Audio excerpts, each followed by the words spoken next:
Are you planning to travel or immigrate to Canada, apply for Canadian citizenship, or sponsor a refugee? Are you filling out any other Citizenship and Immigration Canada applications? Excellent. I'm here to help you complete your application correctly and avoid common errors that result in application delays and get you on your way faster.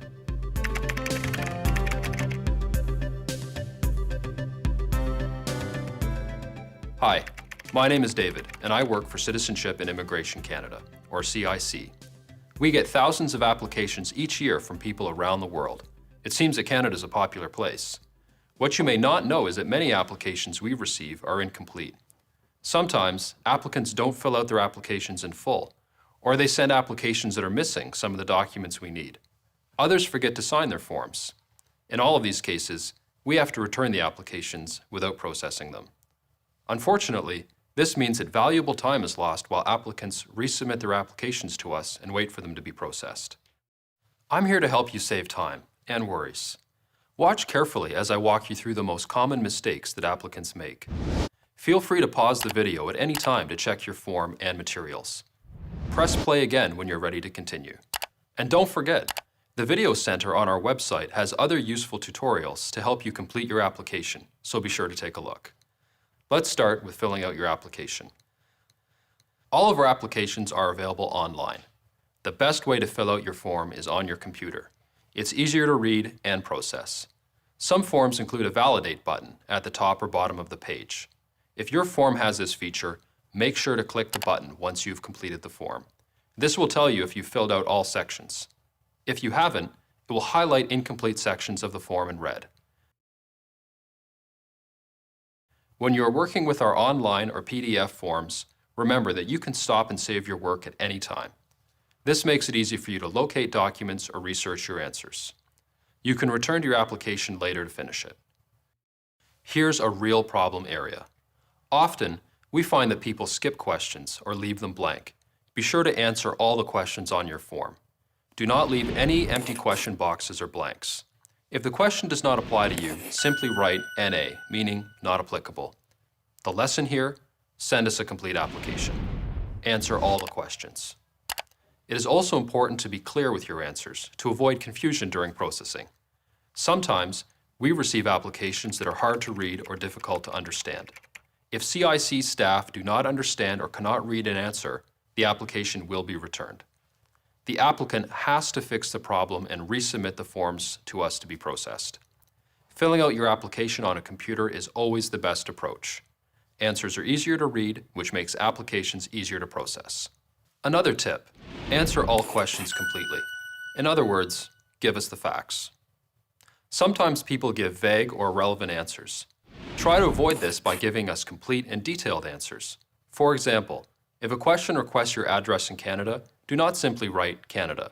Please provide as complete an address as possible. At minimum, include the name of the town or city and province in Canada. If you're not sure of the exact location, do not leave it blank. Make sure you search for the right answer and include it. Another common problem area is photos. We have very specific photo requirements, and these are clearly outlined in each application kit. They are sometimes different for different applications. We often receive photos that do not meet our specifications. Sometimes they're damaged, or they're not clear, too dark, or have shadows. Unfortunately, we have to return the entire application to you and ask to send new photos when you resubmit your application. Your best approach is to bring the photo specifications in your application package to your photographer. Check the photos when you receive them to make sure that they meet our needs. When you're ready to submit your application, remember to include all supporting documents. This means photos, fee receipts, and supplementary forms. Supporting documents include items such as passports, birth certificates, medical information, financial statements, language test assessments, or sponsors forms. Go through the checklist to see what, if any, supporting documents are needed, and include them with your application. When applying by mail, always send originals, unless the application guide or document checklist says photocopies are acceptable. Another common mistake happens when applicants send us the wrong types of supporting documents. Keep in mind that we do not accept substitutes. If we have asked for a birth certificate, do not send a passport instead. Other identification that lists your complete name and birth date is not always acceptable. Read the questions carefully and go through our checklist to make sure that you are following the proper steps. What do you do if you can no longer obtain an original document, like a birth certificate, that is needed for your application? If you are in this situation, you must provide a statutory declaration or affidavit. To find out when and how to provide a statutory declaration or affidavit, refer to the guide in your application kit. If you cannot provide an original document that is required, tell us why. Do not leave the section blank, and do not write NA. Remember, save time. Send us a complete application so you can get on your way faster. Be sure to provide us with the right number of identification documents. If we have asked for more than one, that means we need more than one for your application to be considered complete. Don't forget to fill out and include any supplementary forms that are required. These are extra forms that you may need to fill out. Check your application guide, locate the right forms, and complete them. Do you have a family, spouse or dependents, or both? Make sure you provide all the information we need for your entire family. If they're not coming with you to Canada, you must still provide their information as requested on the application. You're almost ready to send your application package to CIC, right? It's time to stop and review everything. Have you included photos, supporting documents, and all required supplementary forms? Don't forget to include the correct fee. Make sure you double-check the amount and include it in full. Sign all documents related to your fees. Do one last review of the document checklist in your application kit. Make sure you have included all the information and materials we require. Remember, it is important to send a complete application to avoid processing delays and get on your way faster. Your application will be returned to you if there are problems or if you are missing information or documents. You will be asked to fix the problems or obtain the correct documents, then resubmit your application to us. This takes time and causes delays.